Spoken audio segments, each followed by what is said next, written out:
What do you do after everything has been destroyed?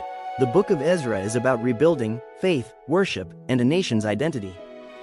After 70 years in exile, King Cyrus of Persia makes a shocking decree: God's people can return home and rebuild the temple. Led by Zerubbabel, thousands return to Jerusalem, carrying hope and the desire to worship again. They rebuild the altar and lay the temple foundation. Some celebrate, while others weep, remembering what was lost. But opposition rises, enemies threaten and discourage them, and the rebuilding stops for years. Through the encouragement of prophets, the people rise again, and finally, the temple is completed. Years later, Ezra arrives, teaching God's word and calling the people back to obedience and true worship. Ezra reminds us, rebuilding begins when we return to God and His word. Ezra is the story of coming home, not to comfort, not to ease, but to ruins.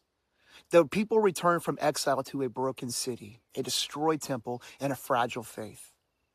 Ezra answers a deeply relevant question.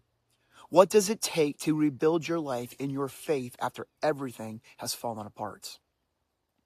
The purpose and big idea of Ezra is that it picks up exactly where 2 Chronicles ends. God has judged his people, but he has not abandoned them. Ezra records the return from Babylonian exile, the rebuilding of the temple, and the spiritual renewal of God's people. The book shows that restoration is not just physical, it is spiritual. The one-sentence big idea of Ezra is that it reveals that God faithfully restores his people as they return to him. They rebuild what was broken and renew their commitment to his word. A key anchor verse is Ezra chapter 7, verse 10, which says, "For Ezra had set his heart to study the law of the Lord and to do it and to teach his statutes and rules in Israel." This verse captures the soul of this book. There are 5 major themes of Ezra. Ezra is shaped by these 5. Number 1, God's sovereignty over nations and rulers. Number 2, the cost and courage of obedience. Number 3, restoration through worship. Number 4 is opposition to God's work. Number 5, renewal through God's word. Ezra teaches us that restoration is intentional, not automatic. So now let's jump in and break down this book section by section. Section 1 is that God stirs the hearts to return, and this covers Ezra's chapter 1 and 2. The story begins with a surprising leader, and in Ezra 1:1, we see the Lord stirred up the spirit of Cyrus, king of Persia.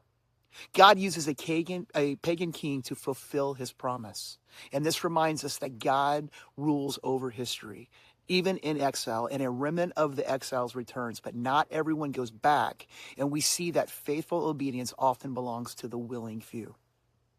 In Ezra chapter 2, verses 68, we see that restoration begins with a willing heart as the people give willingly to rebuild the house of God.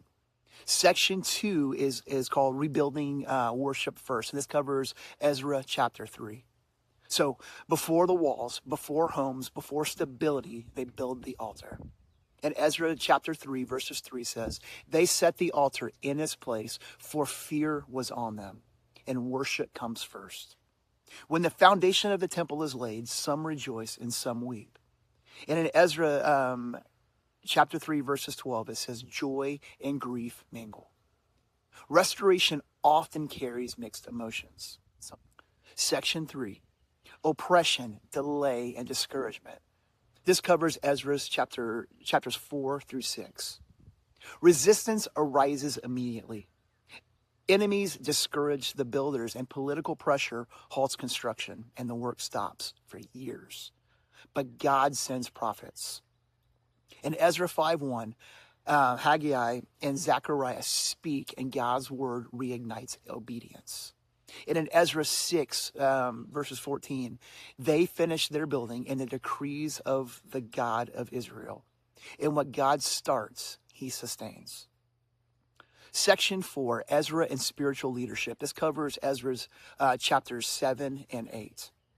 Ezra enters the story halfway through the book. He's not a builder, but he's a teacher. In chapter 7, verses 10, it shows Ezra's heart posture. Ezra leads with humility, prayer, and trust. And in Ezra 8:21, he leads the people to fast and to seek God's protection. Restoration requires spiritual leadership, not just physical rebuilding.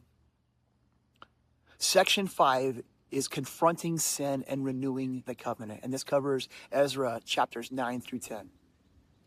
Ezra discovers compromise amongst the people. He responds with grief, not anger. We see this in Ezra chapter 9, verses 6, where Ezra cries out, "Oh my God, I am ashamed." True repentance begins with brokenness. The people confess, they turn back, and they renew their commitment. The process of renewal is painful but necessary. So here is why Ezra matters today. Ezra teaches us, number one, that God restores what sin and exile destroy. Number two, that obedience often meets opposition. Number three, worship must come before comfort. And number four, God's word fuels true revival.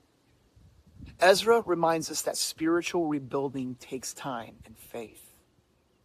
So, if you want to live rooted in purpose, Ezra shows us this truth.